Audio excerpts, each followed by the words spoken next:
Et si toute votre vie était bâtie sur un mensonge? Quand Madeleine, 72 ans, installe une caméra de surveillance, elle ne s'attend pas à découvrir que son mari de 40 ans maltraite leur chien en son absence. Ce n'est que la partie visible d'un iceberg de trahison bien plus profonde. Abonnez-vous et dites-nous en commentaire d'où vous regardez cette histoire bouleversante de renaissance tardive. Le soleil automnal de Bourgogne caressait les vignobles à perte de vue lorsque Madeleine Dubois, 72 ans, franchit le seuil de sa maison en pierre du XVIIIe siècle.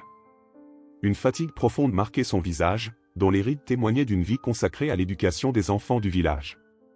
Ses cheveux argentés, coiffés en un chignon impeccable, et sa démarche assurée trahissaient l'institutrice respectée qu'elle avait été pendant 40 ans. « Max ?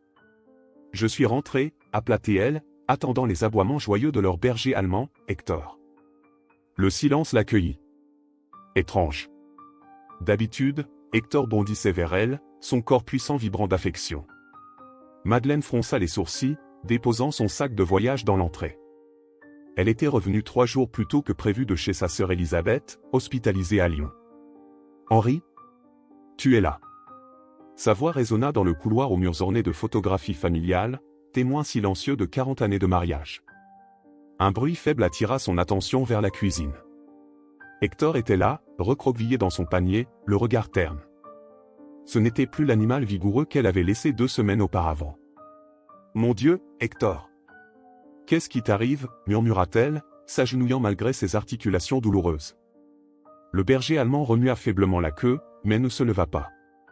Madeleine caressa son pelage, constatant avec horreur qu'il était devenu rêche, et que ses côtes saillaient sous ses doigts. « Henri » cria-t-elle cette fois, la colère perçant dans sa voix. La porte d'entrée s'ouvrit à cet instant. Henri Dubois, 75 ans, apparut, impeccable dans son costume de tweed. Ancien notaire, il restait une figure respectée du village. Son visage, marqué par une moustache soignée poivre et sel, s'illumina en voyant sa femme. « Madeleine ! Quelle surprise ! Tu devais rentrer vendredi. » Sa voix chaleureuse contrastait avec le malaise qui grandissait en Madeleine. « Qu'est-il arrivé à Hector » demanda-t-elle directement, les lèvres pincées. Henri haussa les épaules avec désinvolture. « Il doit couver quelque chose. Tu sais comment sont les chiens, ils ont parfois leurs petites humeurs. » Madeleine examina son mari, cherchant dans ses yeux gris la vérité. 40 ans de vie commune lui avaient appris à déceler les mensonges d'Henri. Quelque chose clochait. « Je vais appeler le vétérinaire » décida-t-elle. « Ne sois pas ridicule, Madeleine. Il va parfaitement bien, juste un peu fatigué. » Cette nuit-là, incapable de dormir, Madeleine se leva. Dans l'obscurité du salon, elle alluma l'ordinateur portable que sa petite-fille Sophie lui avait offert. 6 semaines plus tôt, inquiète pour la sécurité de ses grands-parents, Sophie avait installé une caméra de surveillance dans les pièces principales. « Grand-mère, c'est simple d'utilisation » avait expliqué Sophie. « Tu peux voir tout ce qui se passe quand tu n'es pas là. » Les mains tremblantes, Madeleine accéda aux enregistrements des 2 dernières semaines. Les premières images semblaient banales, Henri lisant son journal, recevant quelques amis. Puis, au 3e jour, elle vit Henri, son Henri, hurlant contre Hector, lui refusant nourriture et eau, le frappant parfois quand l'animal quémandait. Une larme roula sur sa joue ridée. Derrière elle, la pendule centenaire sonna 3 heures du matin, marquant le début d'une terrible révélation qui allait bouleverser 40 ans de certitude. Le lendemain matin, Madeleine se tenait devant la fenêtre de la cuisine, une tasse de thé refroidissant entre ses mains. La lumière dorée illuminait les objets familiers autour d'elle, le buffet en chêne hérité de sa grand-mère, les assiettes de Limoges alignées avec précision, les photos de famille sur le réfrigérateur. Ces reliques d'une vie partagée lui semblaient désormais étrangères, comme appartenant à une réalité alternative. Quand Henri entra dans la pièce, elle ne se retourna pas. Il s'approcha, déposa un baiser sur sa joue comme chaque matin depuis 40 ans. « Tu as mal dormi » constata-t-il. C'est toujours difficile de retrouver son lit après un voyage. Madeleine l'observa préparer son café, méthodique comme toujours. Ses mains soigneusement entretenues, sa posture droite, son rituel immuable. L'homme qu'elle croyait connaître mieux que quiconque. « J'emmène Hector chez le vétérinaire aujourd'hui » annonça-t-elle, sa voix inhabituellement ferme. Henri reposa brusquement sa tasse. « Je t'ai dit que c'était inutile. Tu gaspilles ton argent pour rien. » « Mon argent » releva-t-elle, arquant un sourcil. Un éclair d'irritation traversa le visage d'Henri, si fugace qu'autrefois elle ne l'aurait pas remarqué. Tu sais ce que je veux dire, marmonna-t-il. Notre argent. 2 heures plus tard, Madeleine attendait dans la salle d'examen du cabinet vétérinaire. Le docteur Claire Moreau, une jeune femme d'une trentaine d'années aux cheveux auburn coupés courts, examinait Hector avec des gestes précis et doux. Madame Dubois, depuis quand Hector est-il dans cet état? J'étais absente 2 semaines. Il était en parfaite santé quand je suis parti. La vétérinaire fronça les sourcils, ses yeux verts scrutant Madeleine avec une intensité troublante.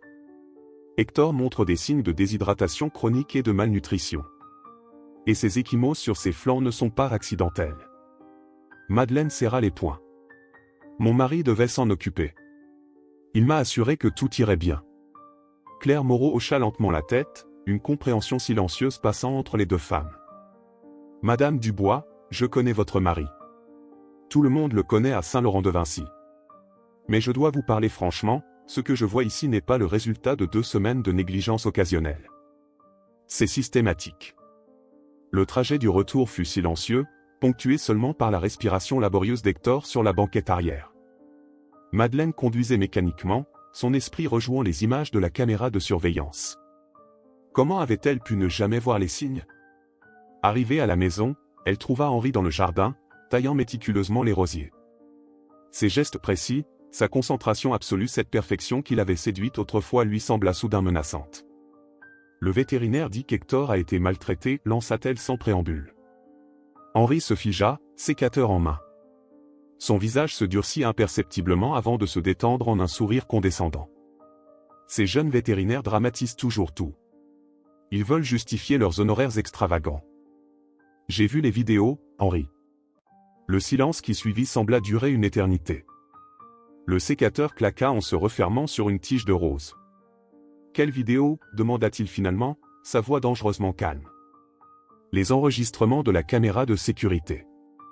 Je t'ai vu frapper Hector. Je t'ai vu lui refuser à manger et à boire. Henri la fixa, incrédule. Puis son expression changea, passant de la surprise à la colère froide. Tu m'espionnes maintenant? Dans ma propre maison? Il s'avança vers elle. Tu as perdu l'esprit, Madeleine. Ces caméras peuvent être manipulées, tu le sais bien. Ta petite fille et ses gadgets modernes, elle a toujours voulu me discréditer. Madeleine recula d'un pas, surprise par la virulence de sa réaction. Sophie n'a rien à voir là-dedans. J'ai vu ce que j'ai vu. Henri jeta le sécateur qui atterrit dans l'herbe avec un bruit mat. Tu es fatiguée, Madeleine. Le voyage, l'inquiétude pour ta sœur. Peut-être devrais-tu consulter le docteur. Benoît. Il pourrait te prescrire quelque chose pour ces hallucinations. Des hallucinations, répéta-t-elle, incrédule. À ton âge, ma chérie, la mémoire joue des tours. Rappelle-toi l'an dernier, quand tu étais persuadée que quelqu'un avait déplacé tes bijoux. Madeleine sentit un frisson glacé parcourir son échine. L'incident des bijoux, elle avait fini par croire qu'elle les avait mal rangés. Combien d'autres incidents avait-elle écartés, préférant douter d'elle-même plutôt que de lui? Cette nuit-là, allongée dans le lit conjugal, Madeleine fixait le plafond. Henri dormait paisiblement à ses côtés, sa respiration régulière contrastant avec le tumulte qui agitait l'esprit de sa femme. Elle se leva délicatement et se rendit dans la chambre d'amis où Hector reposait sur un coussin moelleux. Le berger allemand leva sa tête massive à son approche, un faible battement de queue témoignant de sa reconnaissance. « Je suis désolé, mon beau, murmura-t-elle en caressant son museau. Je n'ai pas su te protéger. Le lendemain, tandis qu'Henri était parti à sa partie de bridge hebdomadaire avec les notables du village, Madeleine retourna au cabinet vétérinaire. Claire Moreau l'accueillit avec un sourire chaleureux qui s'effaça rapidement devant l'expression tourmentée de la septuagénaire. « Madame Dubois, vous semblez préoccupée. Comment va Hector aujourd'hui ?» Madeleine s'assit, ses mains ridées crispées sur son sac à main en cuir patiné. « Docteur Moreau. Claire, j'ai besoin de votre aide. Pas seulement pour Hector. » La jeune vétérinaire contourna son bureau et s'assit face à Madeleine, saisissant intuitivement la gravité de la situation. « Je vous écoute. »« Mon mari, il n'est pas celui que tout le monde croit, » commença Madeleine, sa voix à peine audible. « J'ai découvert qu'il maltraitait Hector pendant mon absence. J'ai des preuves vidéo, mais il prétend qu'elles ont été manipulées. Il insinue que je perds la tête. Claire fronça les sourcils, son regard intense fixé sur Madeleine. Et vous pensez que c'est possible? Que vous pourriez vous tromper? Madeleine secoua la tête avec une véhémence qui la surprit elle-même. Non. J'ai vu les images. C'était lui, sans aucun doute. Mais maintenant, je me demande depuis combien de temps ça dure. Pas seulement avec Hector, mais tout le reste. Tout le reste, encouragea doucement Claire. Les petites cruautés, les remarques désobligeantes, la façon dont il contrôle nos finances. Madeleine s'interrompit, réalisant soudain qu'elle n'avait jamais formulé ses pensées à voix haute. 40 ans de mariage, et j'ai l'impression de vivre avec un étranger.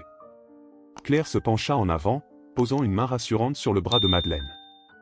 Madame Dubois, ce que vous décrivez ressemble à une forme d'abus psychologique et, dans le cas d'Hector, physique. Vous avez raison de vous inquiéter, et vous n'êtes pas folle. Des larmes silencieuses coulèrent sur les joues de Madeleine. Que dois-je faire? D'abord, mettez-vous et Hector en sécurité. Avez-vous un endroit où aller?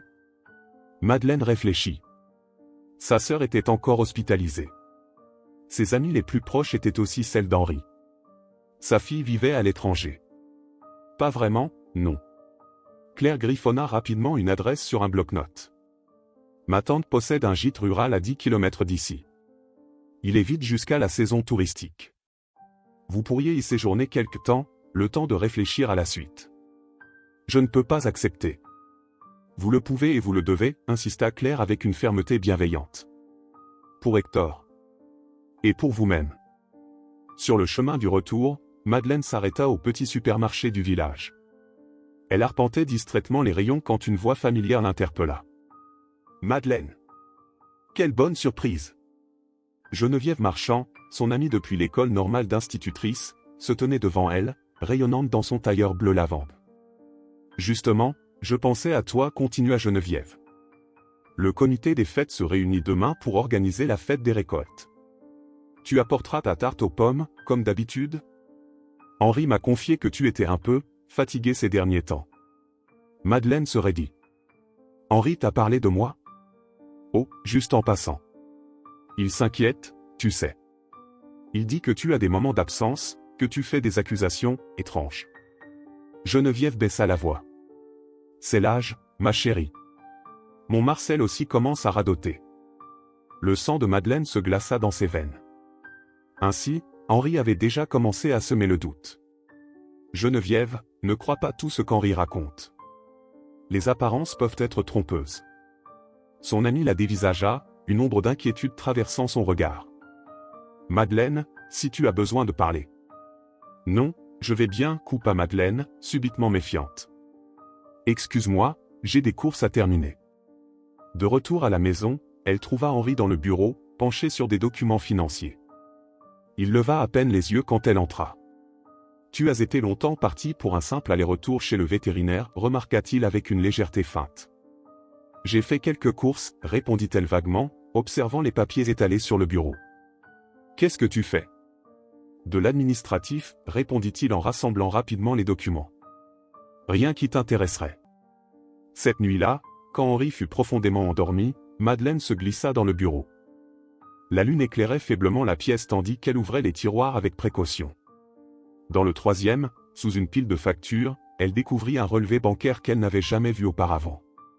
Son cœur manqua un battement en voyant le montant substantiel retiré de leur compte commun d'épargne retraite. 40 000 €. Sans son autorisation. Elle photographia le document avec son téléphone portable, les mains tremblantes. Cette découverte n'était que la première pièce d'un puzzle bien plus vaste qu'elle ne l'imaginait. L'aube pointait à peine quand Madeleine sortit discrètement de la maison, Hector trottinant faiblement à ses côtés. Elle avait préparé un petit sac contenant l'essentiel, quelques vêtements, ses médicaments, ses papiers d'identité et le carnet de santé d'Hector. Dans son portefeuille, les 500 € qu'elle gardait en cas d'urgence dans une boîte à thé de la cuisine. Elle avait également pris son ordinateur portable, la preuve des actes d'Henri. Le gîte rural de la tante de Claire se révéla être une ancienne ferme rénovée, nichée entre les vignobles. Solide et accueillante, avec ses murs en pierre dorée et ses volets bleu lavande, elle offrait un havre de paix temporaire. Prenez tout le temps nécessaire, avait insisté Claire en lui remettant les clés la veille. Personne ne viendra vous déranger ici. Assise sur la terrasse en pierre, Madeleine regardait Hector explorer prudemment le jardin. Le téléphone posé devant elle restait désespérément silencieux. Elle avait laissé un message à Henri, lui disant simplement qu'elle avait besoin de prendre du recul pour réfléchir. Elle s'attendait à une explosion de colère, à des appels incessants. Mais rien. Ce silence était peut-être plus inquiétant encore que la fureur. Vers midi, alors qu'elle préparait un simple déjeuner, son téléphone vibra enfin. Ce n'était pas Henri, mais Sophie, sa petite fille. « Mamie ? Tout va bien ? J'ai essayé d'appeler à la maison, mais papy dit que tu es partie sans prévenir. Il est très inquiet. » Madeleine ferma les yeux, cherchant ses mots. Sophie, brillante étudiante en droit à Paris, avait toujours été sa confidente. « Sophie, ma chérie, je vais bien. J'avais juste besoin d'espace. » Un silence perplexe accueillit cette réponse. « Mamie, ça ne te ressemble pas de partir comme ça. Que se passe-t-il vraiment ?» Madeleine prit une profonde inspiration. « Les caméras que tu as installées à la maison, elles ont capturé quelque chose de troublant. »« Oh mon Dieu !» souffla Sophie. « Quelqu'un s'est introduit chez vous ?»« Non, ma chérie. C'est ton grand-père. Je l'ai vu maltraiter Hector quand j'étais absente. » Le silence qui suivit était lourd de stupéfaction. « Papy ? Impossible. Il adore Hector. » « J'ai cru la même chose pendant 40 ans, répondit Madeleine, sa voix se brisant légèrement. « Mais j'ai vu les images, Sophie. Et ce n'est pas tout. J'ai découvert qu'il a retiré une somme importante de notre compte d'épargne sans me consulter. »« Mamie ?» La voix de Sophie trahissait son trouble. « Tu es sûre que tu interprètes correctement ce que tu as vu ? Papy dit que tu as été très stressée dernièrement, avec tante Elisabeth malade et tout. » Madeleine sentit son cœur se serrer. Même Sophie doutait d'elle. « Tu crois que j'invente tout ça ? Que je suis sénile ? » « Non. Bien sûr que non, protesta Sophie. C'est juste que, c'est difficile à croire. Papy a toujours été si gentil, si prévenant. Pour le monde extérieur, oui, murmura Madeleine. Écoute, je t'envoie les vidéos. Regarde-les toi-même et rappelle-moi. Une demi-heure plus tard, Sophie rappelait, sa voix chargée d'émotion. Mamie, je suis tellement désolée. Je les ai vus. C'est horrible. Qu'est-ce que tu vas faire maintenant ? Je ne sais pas encore. J'ai besoin de réfléchir. Tu veux que je vienne ? Je peux prendre le train ce soir. Non, reste à Paris. Tes examens approchent. Je ne suis pas seul, j'ai trouvé de l'aide ici. Après avoir raccroché, Madeleine sentit un poids se lever de ses épaules. Au moins une personne croyait en elle maintenant. En fin d'après-midi, la sonnerie stridente du téléphone brisa la quiétude du gîte. Le nom d'Henri s'affichait sur l'écran. Madeleine hésita longtemps avant de décrocher. « Allô ?» Sa voix était plus ferme qu'elle ne l'aurait cru. « Où es-tu » La voix d'Henri était étrangement calme, presque doucereuse. « Tout le village s'inquiète, Madeleine. Ce n'est pas raisonnable de disparaître ainsi. J'avais besoin de prendre du recul. » Du recul, répéta-t-il, une pointe d'irritation perçant dans sa voix. À cause de ces vidéos ridicules ? Madeleine, sois raisonnable. Tu sais que ces technologies modernes peuvent être manipulées. Sophie a toujours eu une imagination débordante. Sophie n'a rien manipulé du tout, répliqua Madeleine, la colère montant en elle. Et ce n'est pas seulement à cause des vidéos. J'ai vu les relevés bancaires, Henri. Les 40 000 € que tu as retirés sans me consulter. Un silence glacial s'installa. Tu as fouillé dans mes affaires ? La voix d'Henri avait perdu toute chaleur feinte. Ces questions financières sont trop complexes pour toi, Madeleine. Tu as toujours préféré que je m'en occupe. Parce que tu ne m'as jamais laissé m'impliquer. Où est passé cet argent, Henri ? Je n'ai pas à me justifier. Tu deviens paranoïaque, et franchement, tu me fais honte. Le docteur Benoît m'a confirmé que les femmes de ton âge peuvent développer des troubles cognitifs. Il est prêt à te recevoir dès demain.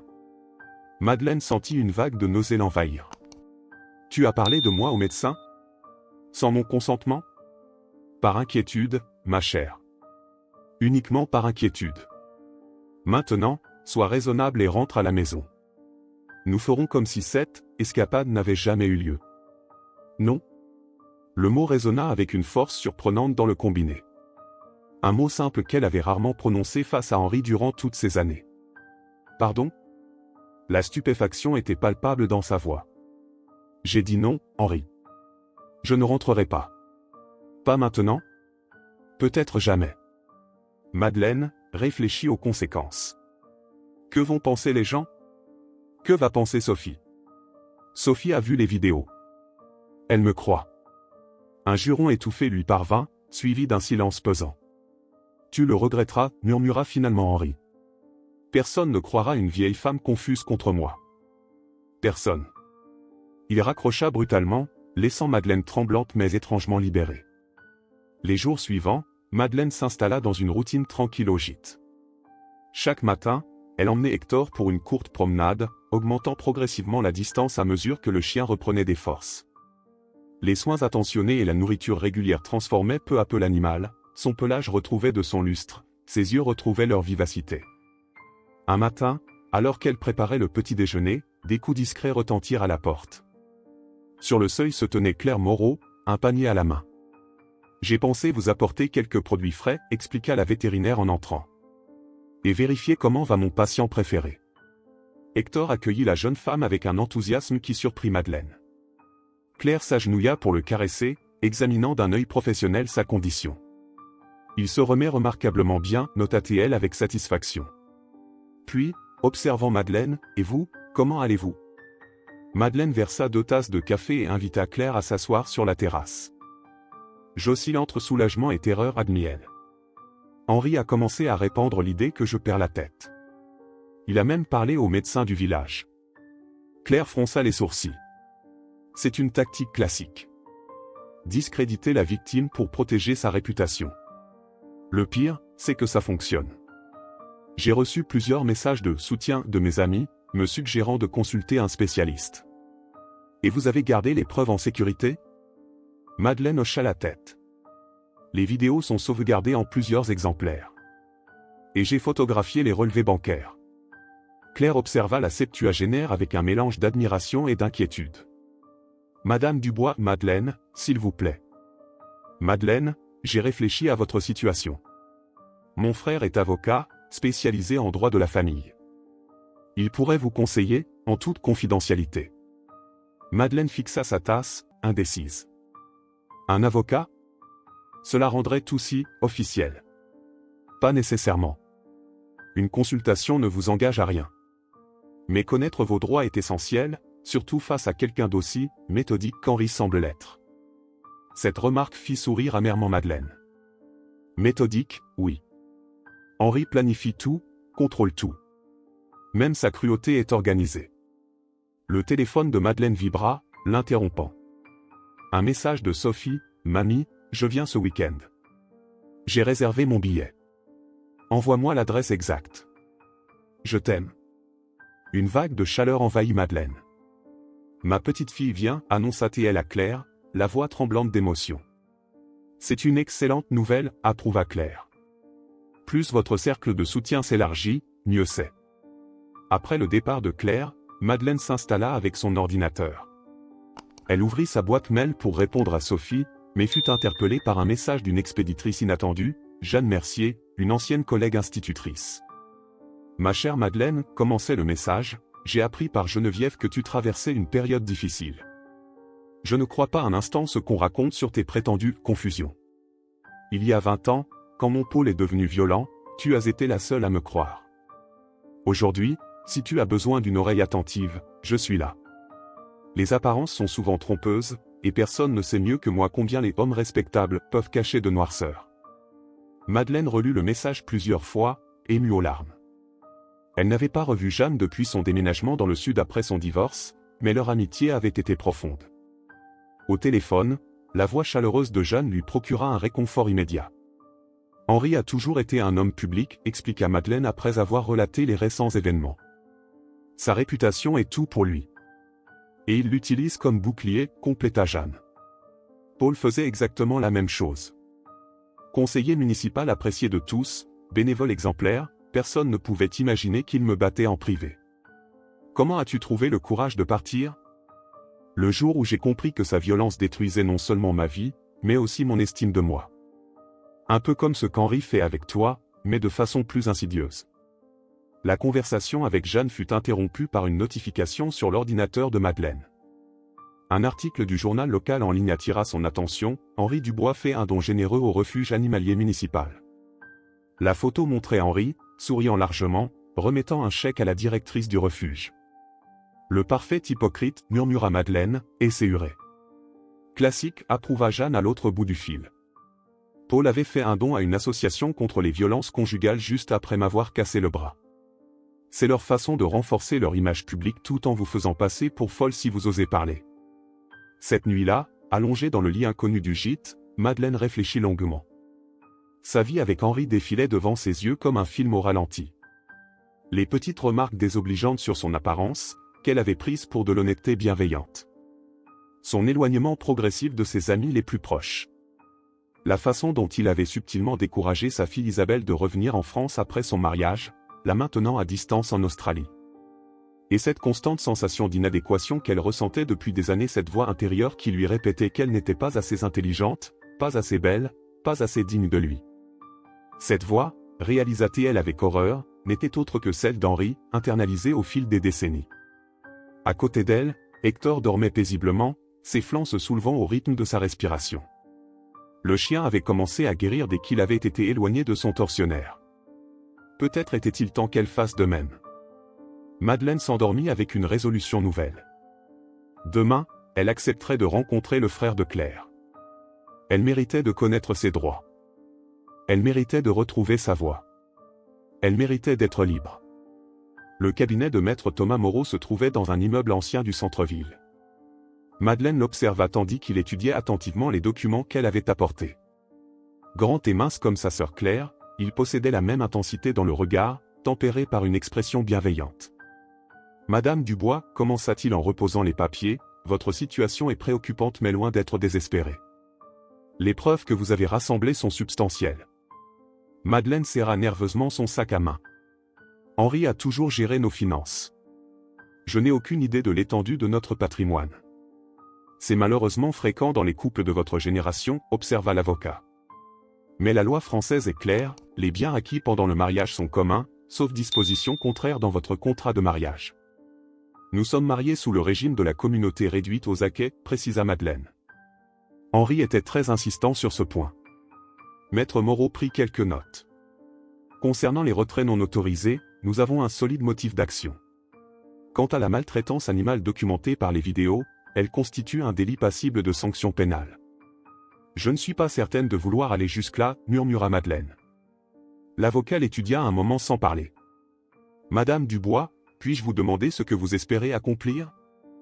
La question prit Madeleine au dépourvu. Que voulait-elle vraiment? Je veux retrouver ma dignité. Je veux qu'Hector soit en sécurité. Et je veux comprendre comment j'ai pu être aveugle si longtemps. Thomas Moreau hocha la tête. Ce sont des objectifs parfaitement légitimes. Mais vous devez aussi penser à votre sécurité financière. Votre mari a démontré qu'il était capable de détourner des fonds communs. Sans action légale de votre part, rien ne l'empêche de continuer. Madeleine frissonna à cette pensée. Ses économies de toute une vie, sa sécurité pour les années qui lui restaient, tout était potentiellement en jeu. Qu'est-ce que vous me conseillez? Dans l'immédiat, sécurisez vos finances. Ouvrir un compte personnel si vous n'en avez pas déjà un. Ensuite, nous pouvons envisager une procédure de divorce pour faute, ou une simple séparation de corps si vous préférez. Les preuves de maltraitance animale et de détournement de fonds joueront en votre faveur. Le mot « divorce » résonna étrangement aux oreilles de Madeleine. À son époque, dans son milieu, on ne divorçait pas. On endurait, on s'adaptait, on gardait les apparences. « J'ai besoin de réfléchir », dit-elle finalement. « Bien sûr. Prenez votre temps. Mais sachez une chose, Madame Dubois, vous n'êtes pas seule dans cette situation. J'ai défendu de nombreuses femmes de votre génération confrontées à des révélations tardives sur leur conjoint. » En quittant le cabinet, Madeleine se sentait ébranlée mais étrangement plus légère. Pour la première fois depuis sa découverte, elle entrevoyait un chemin possible vers l'avenir. À mi-chemin du gîte, elle reçut un appel de Sophie. Mamie? J'arrive ce soir par le train de 18h32. Je peux prendre un taxi depuis la gare. Je viendrai te chercher, ma chérie. Ça me fera du bien de conduire un peu. Mamie? La voix de Sophie hésita. Papy m'a appelé. Il dit que tu refuses de parler au médecin, que tu as des idées irrationnelles. Il semble vraiment inquiet. Madeleine serra le volant si fort que ses jointures blanchirent. Et toi, qu'en penses-tu? J'ai vu les vidéos. Je te crois. Mais c'est tellement déconcertant. Papy a toujours été si gentil avec moi. Les prédateurs savent se montrer charmants quand cela sert leurs intérêts, répondit doucement Madeleine. Henri a toujours adoré jouer le rôle du grand-père parfait. Le silence au bout de la ligne traduisait le trouble de Sophie.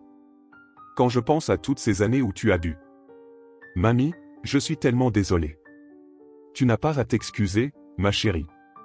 Personne n'aurait pu deviner. Pas même moi.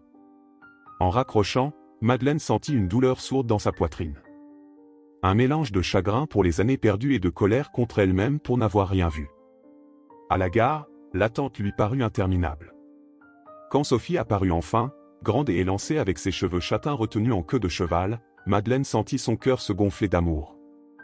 Elles s'étreignirent longuement sur le quai, indifférentes au regard des passants. Tu as maigri, constata Sophie en scrutant sa grand-mère. Ce n'est pas plus mal, plaisanta Madeleine. À mon âge, quelques kilos en moins soulagent les articulations. Sur le trajet vers le gîte, Sophie lui raconta ses études, ses projets, la vie à Paris. Cette normalité était un baume pour Madeleine, un rappel que la vie continuait malgré tout.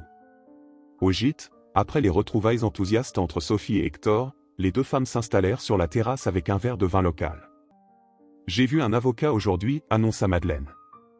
Sophie la regarda avec surprise. Tu envisages de divorcer? Je ne sais pas encore. Mais je devais comprendre mes options.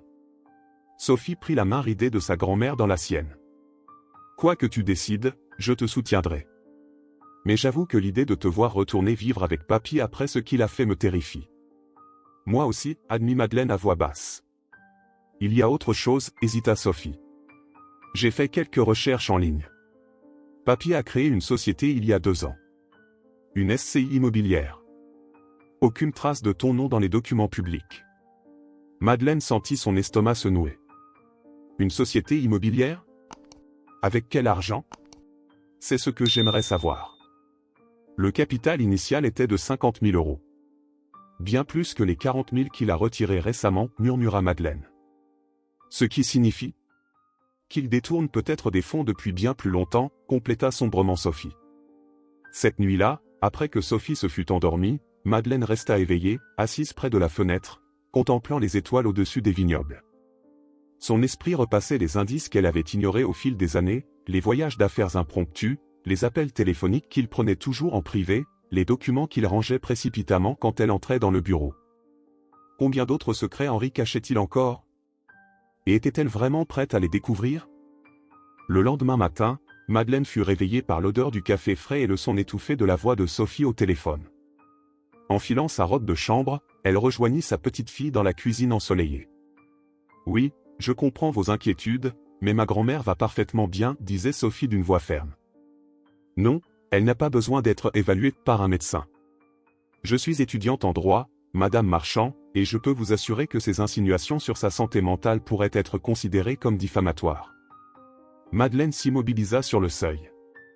Sophie raccrochait déjà, l'air exaspéré. « Qui était-ce » demanda Madeleine, bien qu'elle connaisse déjà la réponse. « Geneviève Marchand » soupira Sophie. « Apparemment, papy a mobilisé tout le village pour te retrouver et te protéger de toi-même. Il prétend que tu es en pleine crise de démence sénile. » Madeleine s'assit lourdement sur une chaise. Henri a toujours su manipuler son entourage. C'est révoltant, s'indigna Sophie en servant une tasse de café à sa grand-mère. Ces gens te connaissent depuis des décennies et ils gobent ces mensonges sans la moindre hésitation. C'est plus facile de croire qu'une vieille femme perd la tête que d'admettre qu'un notable respecté maltraite son chien et détourne de l'argent, observa amèrement Madeleine. Sophie s'assit face à sa grand-mère, son expression passant de la colère à la détermination. Ce matin, j'ai épluché les registres du commerce en ligne. J'ai trouvé d'autres informations sur la SCI d'Henri. Il a acquis 3 propriétés ces 2 dernières années. 3 propriétés, s'étonna Madeleine. Avec quel argent? C'est la question à 100 000 €, répondit Sophie. Littéralement. Les acquisitions totalisent près de 300 000 €, bien au-delà de vos économies connues. Madeleine sentit un vertige la saisir. Je ne comprends pas. Nous vivons confortablement, mais nous n'avons jamais été riches à ce point. Il doit avoir d'autres sources de revenus. Ou d'autres comptes dont tu ignores l'existence. Soudain, un souvenir refit surface dans l'esprit de Madeleine. Le grenier, murmura-t-elle. Henri a toujours gardé de vieux cartons dans le grenier. Des archives, disait-il. Il ne m'autorisait jamais à y toucher lors des grands nettoyages. Sophie se redressa, alerte. Tu penses qu'il pourrait y avoir des documents importants là-bas?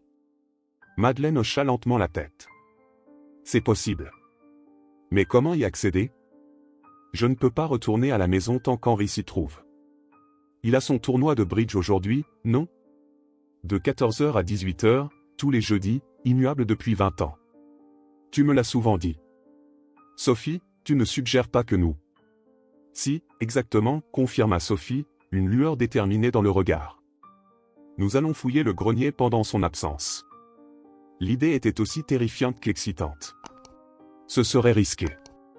Si Henri nous surprenait. Il ne nous surprendra pas. Je ferai le guet. Tu connais mieux que quiconque ses habitudes, et ses parties de bridge sont sacrées. Il ne les manquerait pour rien au monde. 3 heures plus tard, la voiture de Madeleine se garait discrètement à 2 rues de la maison familiale. Son cœur battait à un rythme effréné tandis qu'elle observait les alentours, craignant de croiser un voisin curieux. Sophie, à ses côtés, gardait un calme impressionnant. La voiture d'Henri n'est pas là, constata la jeune femme. Tout se passe comme prévu. Madeleine déverrouilla la porte d'entrée d'une main tremblante. Pénétrer ainsi dans sa propre maison, furtivement, comme une intruse, lui paraissait surréaliste. L'intérieur était impeccablement rangé, comme toujours. Henri détestait le désordre. La trappe du grenier est dans le couloir de l'étage, murmura Madeleine. Il faut tirer l'échelle escamotable. Sophie s'en chargea avec efficacité, puis monta la première, son téléphone allumé pour éclairer l'espace sombre. Madeleine la suivit avec précaution, ses articulations protestent contre l'effort inhabituel. Le grenier était étouffant, l'air chargé de poussière. Des dizaines de cartons et de malles s'alignaient en rangées ordonnées, chacun soigneusement étiqueté de la main précise d'Henri. Par où commencer, s'interrogea Sophie. Madeleine balaya l'espace du regard, puis désigna un coin reculé. Là-bas. Ces cartons sont les seuls qu'Henri réétiquette régulièrement. Je l'ai surpris plusieurs fois en train de les consulter. Les cartons en question, annotés archives personnelles, HD, contenaient principalement des dossiers datant de l'époque où Henri exerçait comme notaire. Madeleine et Sophie les examinèrent méthodiquement, page après page. « Attends » s'exclama soudain Sophie, extirpant un épais dossier. « Regarde ça. » Le dossier contenait des relevés bancaires d'un compte aux îles Caïmans, ouvert 15 ans plus tôt. Les sommes mentionnées donnèrent le vertige à Madeleine. Près d'1 million d'euros, souffla-t-elle, incrédule. Comment est-ce possible? Plus loin dans le carton, elles découvrirent un petit carnet noir, rempli de l'écriture serrée d'Henri. À chaque date correspondait un montant et des initiales. On dirait, un registre de paiement, observa Sophie en parcourant les pages. Mais pour quel service? Au fond d'une malle voisine, sous une pile de vieux costumes, se trouvait une boîte métallique verrouillée. Madeleine fixa l'objet, pensive. La clé doit être dans son bureau. Il porte toujours un trousseau avec de petites clés dont j'ignore l'usage. Sophie examina la serrure. Je peux peut-être la crocheter. J'ai appris quelques astuces pendant mes stages juridiques. Avec une épingle à cheveux et une patience remarquable, la jeune femme parvint à ouvrir la boîte. À l'intérieur se trouvaient plusieurs passeports tous au nom d'Henri, mais avec des variantes de son identité ainsi qu'une liasse de courrier. Madeleine saisit l'une des lettres et commença à lire. Son visage pâlit. « Qu'est-ce que c'est, mamie ?» Des lettres de menace, murmura Madeleine. Adressées à Henri par un certain Jean-Philippe Lemercier. Apparemment, Henri aurait facilité des transactions immobilières frauduleuses pendant ses années de notariat. Ce Lemercier le fait chanter depuis des années. C'est pour ça qu'il détournait de l'argent, comprit Sophie. pour payer son maître chanteur. Madeleine continua à parcourir les documents, de plus en plus bouleversée. Il y a pire. Ces lettres mentionnent des arrangements pour des clients fortunés. Des falsifications de testaments, des ventes sous-évaluées. Henri a trempé dans des affaires illégales pendant des décennies. Nous devons prendre tout ça, décida Sophie. Ces documents sont ta protection, mamie. La preuve que tu n'as rien inventé. Alors qu'elle rassemblait les papiers les plus importants, un bruit au rez-de-chaussée les figea sur place. La porte d'entrée venait de s'ouvrir. Il est rentré, souffla Madeleine, paniquée. Le tournoi ne devrait pas être terminé avant 2 heures. Sophie éteignit immédiatement son téléphone, plongeant le grenier dans l'obscurité. Ne bouge pas, chuchota-t-elle. Ne fais pas de bruit. Des pas résonnèrent dans l'escalier, puis dans le couloir. Madeleine retint son souffle, le cœur battant à tout rompre.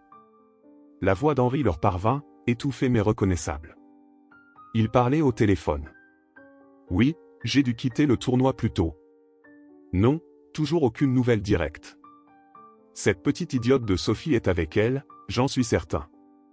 Ne t'inquiète pas, Jacques, tout est sous contrôle. Quelques mois en maison spécialisée lui feront le plus grand bien. J'ai déjà parlé au docteur Benoît. Madeleine sentit une nausée l'envahir. Henri planifiait de la faire interner. Sophie lui serra la main dans l'obscurité, un geste silencieux de réconfort et de détermination. Les minutes s'égrenèrent avec une lenteur insoutenable.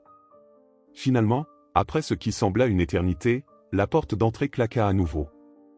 Par la lucarne poussiéreuse du grenier, elles aperçurent Henri qui remontait dans sa voiture et s'éloignait.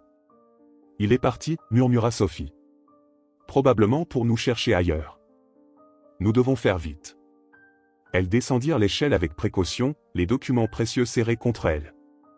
Avant de quitter la maison, Madeleine jeta un dernier regard à cet espace qui avait été son foyer pendant si longtemps. Un lieu qu'elle avait chéri, entretenu, et qui n'avait été qu'un décor pour la double vie d'Henri. « Adieu » murmura-t-elle doucement, refermant la porte derrière elle. De retour au gîte, Madeleine et Sophie étalèrent leur découverte sur la table rustique du salon. La lumière déclinante du soleil projetait des ombres allongées sur les documents qui révélaient la vie secrète d'Henri Dubois, une vie faite de tromperie, de manipulation et d'activités illégales soigneusement dissimulées derrière le vernis de respectabilité du notaire de province. « Je n'arrive toujours pas à y croire » murmura Madeleine en parcourant les registres des transactions douteuses. Pendant que j'enseignais à mes élèves l'importance de l'honnêteté et de l'intégrité, mon propre mari. Sophie, qui examinait méthodiquement chaque document avec son œil d'étudiante en droit, leva la tête. Ces falsifications de testament, certaines remontent à plus de 30 ans, mamie. Il a mené cette double vie pratiquement depuis le début de votre mariage. Cette révélation frappa Madeleine comme un coup physique. Elle s'effondra dans un fauteuil, submergée par les implications. Toute notre vie ensemble, tout était un mensonge?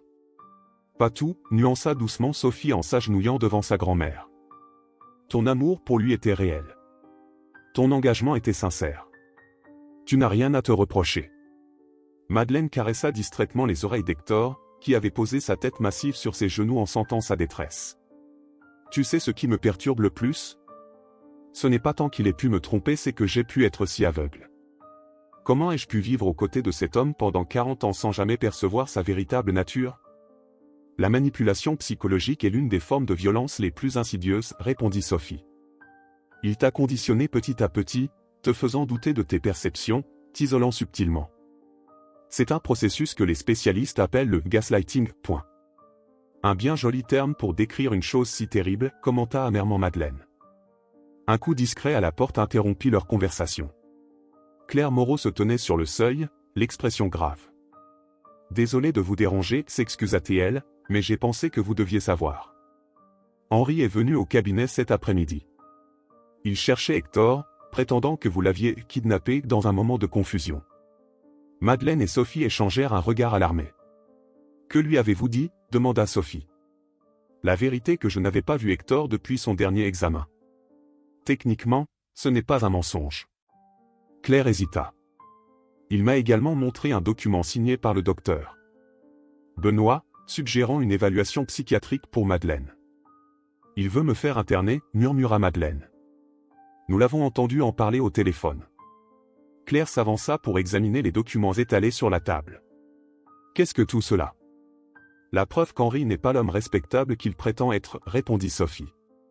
Des fraudes financières, des falsifications de documents notariés, un compte offshore. Le visage de Claire s'assombrit. Mon frère doit voir ça immédiatement. Ces documents changent complètement la donne. Maître Thomas Moreau arriva 1 heure plus tard, accompagné d'un homme d'une 50aine d'années que Claire présenta comme le commissaire Lambert, un ami de confiance. L'officier de police examina les documents avec une attention professionnelle pendant que Thomas prenait des notes détaillées. Madame Dubois, commença finalement le commissaire, ces documents suggèrent des activités criminelles graves s'étendant sur plusieurs décennies. Falsification de documents officiels, évasion fiscale, potentiellement extorsion. Il y a matière à ouvrir une enquête formelle. Je veux juste ma liberté, soupira Madeleine. Je ne cherche pas à détruire Henri. Ce n'est plus seulement une affaire privée, expliqua doucement Lambert. Les crimes présumés dépassent largement le cadre domestique. Certaines de ces transactions ont potentiellement lésé de nombreuses personnes. Thomas Moreau s'éclaircit la gorge. D'un point de vue stratégique, ces documents vous donnent un avantage considérable. Votre mari essaie de vous faire passer pour mentalement instable, ces preuves retournent complètement la situation.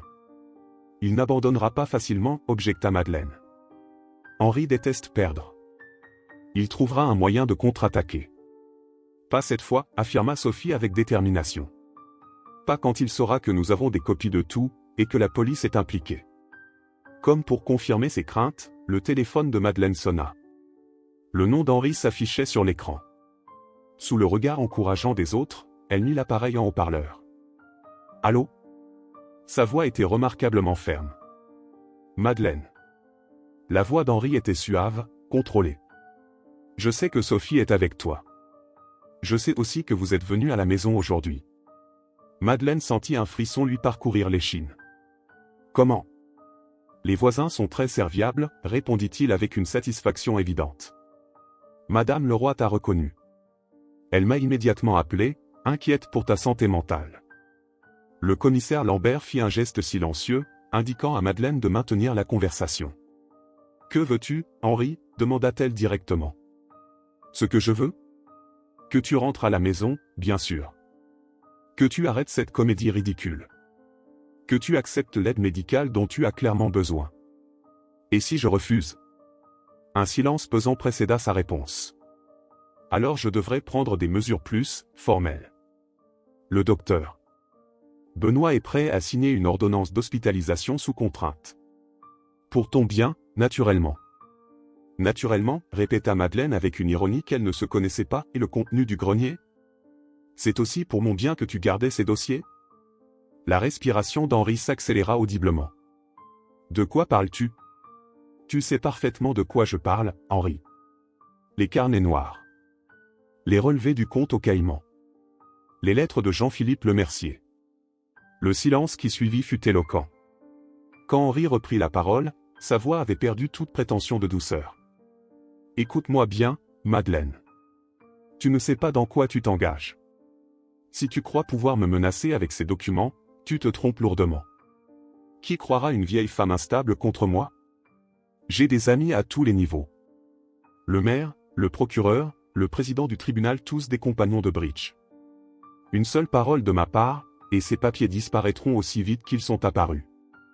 Madeleine jeta un regard vers le commissaire Lambert, qui hochait la tête avec un sourire grim. Je ne crois pas, Henri, répondit-elle calmement. Tu vois, je ne suis pas seul.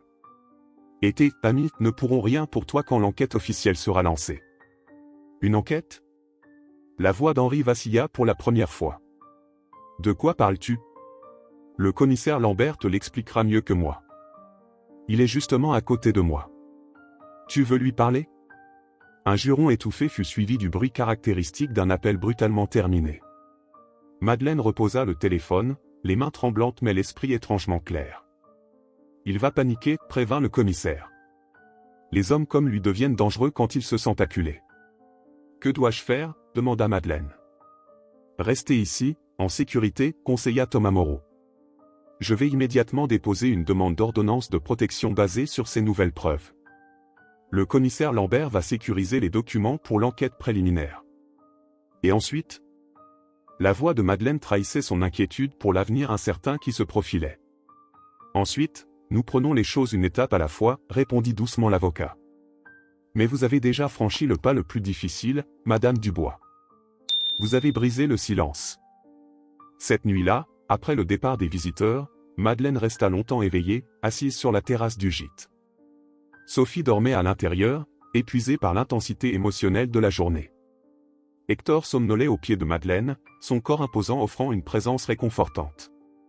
En contemplant les étoiles au-dessus des vignobles endormis, Madeleine ressentit une étrange sérénité. Pendant 40 ans, elle avait vécu dans l'ombre d'Henri, modelant ses pensées, ses désirs, son identité même selon ses attentes. Aujourd'hui, à 72 ans, elle se redécouvrait enfin. Non plus comme l'épouse parfaite d'un homme respecté, mais comme Madeleine juste Madeleine. Le chemin serait long et semé d'embûches, elle le savait. Mais pour la première fois depuis des décennies, elle avançait vers un horizon qui lui appartenait pleinement. Le village de Saint-Laurent-de-Vincy s'éveillait sous un soleil printanier, ignorant encore le séisme qui allait bientôt ébranler sa quiétude. À 8 heures précises, 2 voitures de police s'arrêtèrent devant la maison des Dubois. Le commissaire Lambert, en uniforme officiel, sonna à la porte, un mandat de perquisition à la main. Au même moment, dans la cuisine ensoleillée du gîte, Madeleine préparait le petit déjeuner pour Sophie. Ses gestes étaient précis, presque mécaniques, comme si l'activité familière pouvait apaiser le tumulte intérieur qui l'agitait. « Tu as réussi à dormir ?» demanda Sophie en rejoignant sa grand-mère. Madeleine secoua doucement la tête. « Pas vraiment. Mais étrangement, je me sens allégée. »« C'est le poids du secret qui disparaît » observa Sophie en versant du café dans 2 tasses. « Pendant des années, tu as porté un fardeau dont tu ignorais l'existence. » Le téléphone de Madeleine vibra sur la table. C'était clair. « Allumez la radio locale » annonça-t-elle sans préambule. Le commissaire Lambert vient d'arrêter Henri. Stupéfaite, Madeleine alluma le petit poste de radio posé sur le comptoir de la cuisine. La voix de la présentatrice locale emplit la pièce, perquisition au domicile de Maître Henri Dubois, ancien notaire et figure respectée de notre communauté. Selon nos informations, cette intervention ferait suite à des allégations de fraude financière et de falsification de documents officiels durant sa carrière. Nous rappelons que Maître Dubois est présumé innocent. C'est si rapide, murmura Madeleine, sous le choc. Le commissaire Lambert a agi vite, expliqua Claire à l'autre bout du fil. Il craignait qu'Henri ne tente de détruire des preuves ou de fuir. Après avoir raccroché, Madeleine resta immobile, fixant la tasse de café qui refroidissait entre ses mains. Sophie l'observait avec inquiétude. « Regrettes-tu » demanda-t-elle doucement. Madeleine réfléchit longuement avant de répondre. « Non. Je regrette les années perdues, je regrette de ne pas avoir vu la vérité plus tôt. Mais pas d'avoir agi maintenant. » La journée s'écoula dans une atmosphère surréaliste. Les appels et messages s'accumulaient sur le téléphone de Madeleine, amis inquiètes, voisins curieux, journalistes locaux en quête d'informations. Elle les ignora tous, préférant le cocon protecteur du gîte et la présence rassurante de Sophie et d'Hector. En fin d'après-midi, Thomas Moreau vint leur rendre visite, apportant les dernières nouvelles.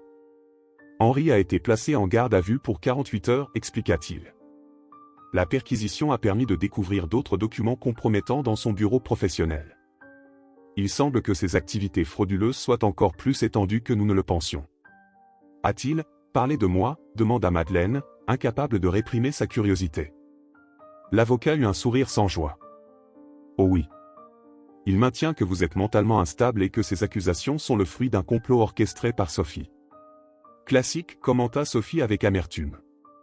Il ne peut pas admettre que Mamie ait pu agir de son propre chef. Il va être difficile pour lui de maintenir cette version face aux preuves matérielles, assura Thomas. En attendant, j'ai obtenu l'ordonnance de protection que nous avions demandée. Henri ne pourra pas vous approcher ni vous contacter directement. Et pour la suite, s'enquit Madeleine. L'enquête pénale suivra son cours. En parallèle, nous pouvons entamer la procédure de divorce dès que vous vous sentirez prête. Divorce. Ce mot résonnait encore étrangement aux oreilles de Madeleine. À son époque, on ne divorçait pas, surtout pas à 72 ans, après 4 décennies de mariage. Que diraient les gens? Comment expliquerait-elle sa situation aux amis de toujours, aux anciens collègues, à la famille éloignée?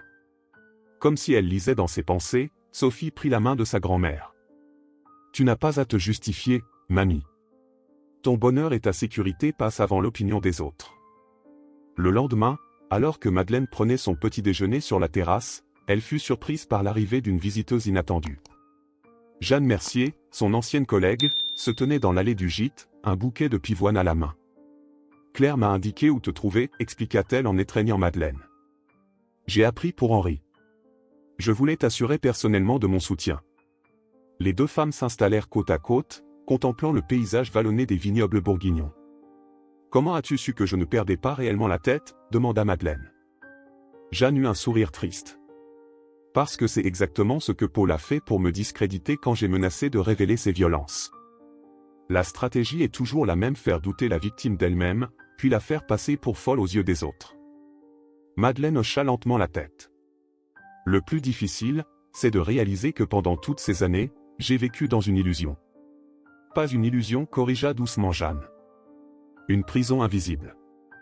Avec des murs construits si progressivement que tu ne les as jamais vus s'élever autour de toi. » Leur conversation fut interrompue par l'arrivée de Claire, qui semblait porteur de nouvelles importantes. « Henri a été transféré au palais de justice pour sa mise en examen », annonça-t-elle. « Mais il y a autre chose. Plusieurs clients de son ancienne étude notariale se sont manifestés. Apparemment, certains soupçonnaient des irrégularités depuis longtemps, mais n'avaient jamais osé porter plainte contre un homme aussi influent. La chute du tyran encourage les langues à se délier, commenta Jeanne. Il y a plus, poursuivit Claire. Le siège de sa SCI immobilière a été perquisitionné ce matin. Des documents suggèrent qu'il préparait son départ du pays. Des billets d'avion pour l'Amérique du Sud, des contacts avec une banque panaméenne. Cette révélation frappa Madeleine de plein fouet.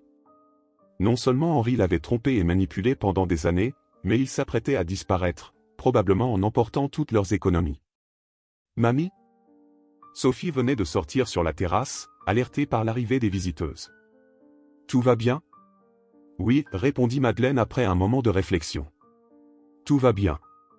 Pour la première fois depuis longtemps, je vois la situation avec une clarté parfaite. » Cet après-midi-là, en compagnie de Sophie, Madeleine rédigea une lettre qu'elle n'aurait jamais imaginé écrire, sa demande officielle de divorce. Chaque mot était à la fois douloureux et libérateur, la fin d'un chapitre et le début d'un autre. « Tu es certaine ?» demanda Sophie en voyant sa grand-mère signer le document de son écriture élégante et assurée. « Plus que jamais », confirma Madeleine. « J'ai 72 ans, ma chérie. Je ne sais pas combien d'années il me reste à vivre, mais je veux les vivre dans la vérité et la dignité. » Le soir venu, alors que le soleil disparaissait derrière les collines, Madeleine reçut un message inattendu de Geneviève Marchand, cette amie qu'il avait si promptement jugée quelques jours plus tôt. « Madeleine, je ne trouve pas les mots pour exprimer mes regrets. J'aurais dû te croire, te soutenir. Au lieu de cela, j'ai écouté Henri et ses mensonges. Pourras-tu un jour me pardonner ?» Après un moment de réflexion, Madeleine répondit simplement, « La vérité finit toujours par éclater, Geneviève. Et il n'est jamais trop tard pour ouvrir les yeux. Je ne t'en veux pas. » En reposant son téléphone, Madeleine sentit une larme rouler sur sa joue, non pas une larme de tristesse ou d'amertume, mais une larme de soulagement. Le mur de solitude qu'Henri avait méticuleusement construit autour d'elle commençait à s'effriter. Dans le jardin du gîte, Hector jouait avec Sophie, ses mouvements déjà plus vifs, son regard plus brillant. Sa guérison physique reflétait le chemin de guérison émotionnelle que Madeleine commençait tout juste à parcourir. Demain, elle affronterait les regards, les chuchotements, peut-être même les critiques de ceux qui ne comprendraient pas sa décision. Mais ce soir, sous les premières étoiles qui s'allumaient dans le ciel de Bourgogne, elle savourait simplement la sensation nouvelle et précieuse de la liberté retrouvée. 3 mois s'étaient écoulés depuis l'arrestation d'Henri Dubois. Un été lumineux baignait désormais la campagne bourguignonne, transformant les vignobles en un océan de verdure sous le ciel azuré. Pour Madeleine, ces mois avaient été à la fois les plus éprouvants et les plus révélateurs de son existence. L'affaire Henri Dubois était devenue le scandale local de l'année. L'enquête avait révélé des décennies de malversation, touchant des dizaines de familles du canton. Les journaux régionaux, d'abord réticents à ternir la réputation d'un notable respecté, avaient finalement cédé face à l'accumulation des preuves. Le procès ne commencerait pas avant plusieurs mois, mais Henri resterait en détention provisoire jusqu'alors, ses demandes de libération sous caution ayant été rejetées en raison du risque de fuite. En ce matin de juillet, Madeleine contemplait le jardin fleuri de sa nouvelle maison. Une petite villa en pierre, modeste mais lumineuse, située à la périphérie du village voisin de Saint-Laurent-de-Vincy. Elle l'avait acquise grâce à la vente de certains biens communs et à l'aide financière de sa fille Isabelle, revenue d'Australie dès qu'elle avait appris la situation. Le café est prêt, mamie, annonça Sophie en la rejoignant sur la terrasse. La jeune femme avait repoussé son retour à Paris pour rester auprès de sa grand-mère pendant cette période de transition. Merci, ma chérie. Madeleine sourit, admirant la métamorphose d'Hector qui gambadait dans le jardin, son pelage brillant et sa démarche assurée témoignant de sa guérison complète. À quelle heure commence la réunion aujourd'hui ? Demanda Sophie en s'installant à côté de sa grand-mère. 11 heures, répondit Madeleine. Je suis un peu nerveuse, je l'avoue. La réunion était en réalité la première rencontre officielle du groupe de soutien que Madeleine avait créé avec l'aide de Jeanne et Claire. Deuxième printemps, il l'avait baptisé un espace d'écoute et d'entraide pour les femmes âgées confrontées à des situations d'abus ou de manipulation psychologique. Tu seras parfaite, assura Sophie. Personne mieux que toi ne peut comprendre ce que ces femmes traversent. Madeleine hocha la tête, pensive. C'est étrange. Pendant des semaines, j'ai eu honte. Honte de n'avoir rien vu, honte d'avoir été dupée si longtemps. Mais maintenant, je réalise que cette expérience douloureuse peut devenir une force si elle permet d'aider d'autres femmes à s'en sortir. Leur conversation fut interrompue par l'arrivée de maître Thomas Moreau, qui venait régulièrement les tenir informés de l'évolution des procédures juridiques. J'ai d'excellentes nouvelles, annonça-t-il en acceptant la tasse de café que lui offrait Sophie. Le juge des affaires familiales a statué sur votre demande. Le divorce pour faute est prononcé, avec des dommages et intérêts substantiels à votre profit. Madeleine accueillit la nouvelle avec une émotion mêlée. Un mariage de 40 ans, officiellement terminé. La fin d'une époque, le début d'une autre. Il y a autre chose, poursuivit l'avocat. Les enquêteurs ont découvert un compte supplémentaire à Singapour. Après gel des avoirs et récupération des sommes détournées, votre part s'élèvera à environ 200 000 €. Tant d'argent, murmura Madeleine, abasourdie. Que vais-je en faire ? Sophie sourit tendrement. Vivre, mamie. Simplement vivre comme tu l'entends, pour la première fois. Après le départ de Thomas Moreau, Madeleine se prépara pour la réunion de deuxième printemps. Elle choisit une robe bleu lavande qu'elle n'avait jamais osé porter du vivant d'Henri, trop voyante pour une femme de ton âge, avait-il décrété. Ses cheveux argentés, autrefois strictement coiffés en chignon, cascadaient librement sur ses épaules. « Tu es magnifique », commenta Isabelle, qui venait d'arriver de sa promenade matinale. À 48 ans, elle ressemblait étonnamment à sa mère, avec les mêmes yeux noisettes pétillants d'intelligence. « Ne sois pas ridicule », protesta Madeleine, mais le compliment lui alla droit au cœur. « Je ne plaisante pas. Tu rayonnes, maman. C'est comme si tu étais enfin toi-même. » La salle communale louée pour l'occasion se remplit progressivement. À la surprise de Madeleine, plus d'une vingtaine de femmes se présentèrent, certaines qu'elle connaissait depuis des années, d'autres qu'elle n'avait jamais rencontrées. Parmi elles, Geneviève Marchand, visiblement nerveuse mais déterminée à soutenir son amie retrouvée. « Bienvenue à toutes », commença Madeleine, sa voix d'ancienne institutrice portant naturellement dans la salle silencieuse.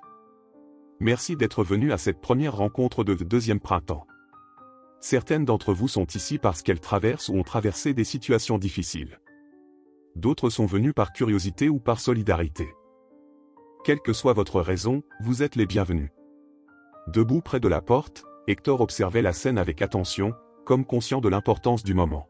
« Il y a quelques mois, poursuivit Madeleine, j'ai découvert que l'homme que je croyais connaître mieux que quiconque était un étranger. Une caméra de sécurité a révélé qu'il maltraitait notre chien pendant mon absence. Ce fut le premier indice d'une réalité bien plus sombre. » Avec une clarté et une franchise qui l'étonnaient elle-même, Madeleine raconta son histoire, les manipulations psychologiques, les mensonges, les détournements financiers. À mesure qu'elle parlait, elle voyait des expressions de reconnaissance s'allumer sur plusieurs visages. « Notre génération a grandi avec certaines valeurs », expliqua-t-elle. La loyauté, l'abnégation, la discrétion. On nous a appris à préserver notre foyer à tout prix, à faire passer les besoins des autres avant les nôtres. Ces valeurs sont belles en soi, mais elles peuvent devenir des chaînes quand elles nous maintiennent dans des situations toxiques ou abusives. Une femme âgée au fond de la salle leva timidement la main. « Comment avez-vous trouvé le courage de partir ? Après tant d'années. » Madeleine sourit doucement. « Ce n'est pas tant le courage qui m'a manqué toutes ces années. C'est la conscience. Je ne voyais pas les murs de ma prison, alors pourquoi aurais-je cherché à m'évader ? La véritable libération a commencé par la prise de conscience. La réunion se prolongea bien au-delà de l'horaire prévu. Les témoignages se succédèrent, certains hésitants, d'autres bouleversants dans leur franchise. Une solidarité tangible se tissait entre ces femmes de tous âges et de tous milieux, unies par des expériences similaires. En fin d'après-midi, alors que les participantes commençaient à se disperser, Claire Moreau s'approcha de Madeleine. « Vous avez créé quelque chose d'important aujourd'hui », observa-t-elle. Un espace où les femmes peuvent se libérer du poids de la honte et du silence. C'est juste un début, répondit Madeleine. Mais c'est un début. Le soleil déclinait lorsque Madeleine rentra chez elle, accompagnée de sa fille, de sa petite-fille et d'Hector. Dans la douce lumière du soir, sa nouvelle maison semblait les accueillir avec bienveillance. Un foyer modeste mais authentique, à son image. Sur la table du salon trônait un petit écrin que Sophie avait déposé avant leur départ. Intriguée, Madeleine l'ouvrit et découvrit une broche en forme de berger allemand, délicatement ciselée en argent. « Pour remplacer celle de grand-mère que tu as perdue », expliqua Sophie. Un symbole de loyauté et de protection. Comme Hector. Émue, Madeleine attacha la broche à sa robe.